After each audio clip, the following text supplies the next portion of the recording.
Chapter 11. The Search. I have to go out into the hotel, Ralph informed his relatives. I've got to help the boy. Oh, no, not out into the hotel, cried Ralph's mother. Not while the housekeeper is looking for mice. If you're seen, we'll all be in danger. I'll be back before dawn, said Ralph staunchly. I must go. Don't try to stop me. See here, my boy, aren't you being a bit dramatic? Asked Uncle Lester. Whatever do you have to go out into the hotel for? To pilfer a pill, said Ralph. An aspirin tablet. His answer was dramatic enough, even for Uncle Lester. His entire family stared at him in disbelief. Not an aspirin, not after his own father had been poisoned by one of the dread tablets. An aspirin? Ralph's mother gasped. No, Ralph, not that, anything but that. It is the only way. Ralph stood tall and brave. The boy has a fever. He needs an aspirin. I'm going to find him one. Oh, Ralph. His mother hid her face in her paws. But Ralph, quavered Aunt Sissy, remember your father, you can't carry aspirin in your cheek passage. It would poison you. How could you get one? Here. I'll find a way. Ralph was outwardly steadfast in his determination, but inside he wondered how he would manage to get aspirin into room 215 if he did find one. Roll it, perhaps. Ralph, stay here, pleaded his mother. You're too young. Let your Uncle Lester go. Well, now, let's talk this over, said Uncle Lester. I'm not too young, and I haven't a moment to lose. Ralph, who was really frightened, but what he was about to do, also enjoyed the drama of the moment. Goodbye. I shall return before dawn. Ralph, promise me you'll be careful, pleaded his mother. Promise me you won't climb into suitcases like your Aunt Adrienne. Ralph's Aunt Adrienne, who liked nice things, had climbed into a suitcase to examine a nylon stocking. Someone had closed the suitcase, and Aunt Adrienne had never been seen again. It was hoped she had been carried away to a life of luxury. Promise me, Ralph, cried his mother, but her son was already on his way out the knothole. Ralph scurried across the carpet of room 215, flattened himself, and squeezed under the door. Once out in the hall, his courage ebbed. The aspirin tablet seemed a very small thing to find in such a vast place. It would be much easier to find the motorcycle. No, thought Ralph, I must not even think about the motorcycle. Ralph began to feel pretty small himself, much smaller than he had felt during his show of bravery back in the mouse nest. Down the lobby, a clock struck 1. There was not a moment to lose.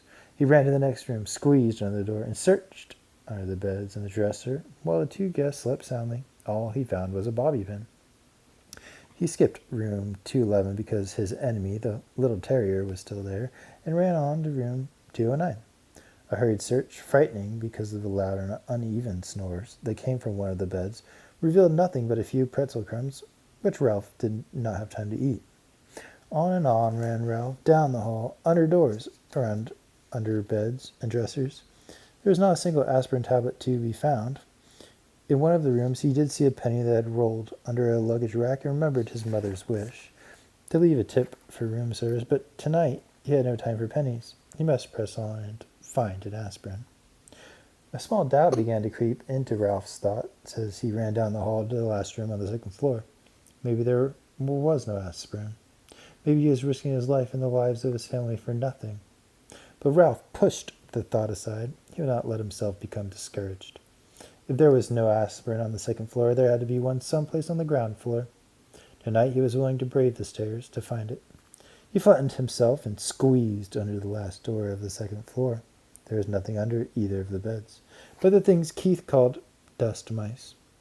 There was no sound but the rattle of the windows and the wind. Ralph started across the carpet toward the dresser when suddenly a light from the bedside table blinded him. He stopped, rooted the carpet by fear, even though it was not likely that anyone was going to cut off his tail with a carving knife. He heard someone slip out of bed and utter a sound, halfway between a squeal and a scream. Before Ralph knew what was happening, an ordinary drinking glass had been clapped down over him, and there he stood in a glass trap. By then, his eyes were adjusted to the light, and he found himself facing a pair of bare feet. Looking up, he saw that the feet belonged to a young woman in a pink nightgown. Mary Lou, wake up, she whispered to the young woman in the other bed. Look what I've caught. Huh? said Mary Lou, blinking and raising up on one elbow. Her hair was done up on pink rollers. Betty, are you out of your mind? It must be past 1 o'clock in the morning. The night was slipping by much too quickly for the trapped mouse. He was terrified and he was desperate. No one in his family had ever been trapped under a drinking glass before. Worst of all, he was failing Keith and endangering his family. Wake up, Mary Lou, and look, insisted Betty. I was getting up to stop the rattle in the window and caught a mouse.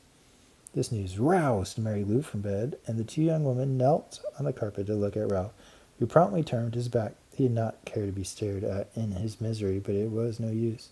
The woman moved around to the other side of the glass. Isn't he darling? Said Betty.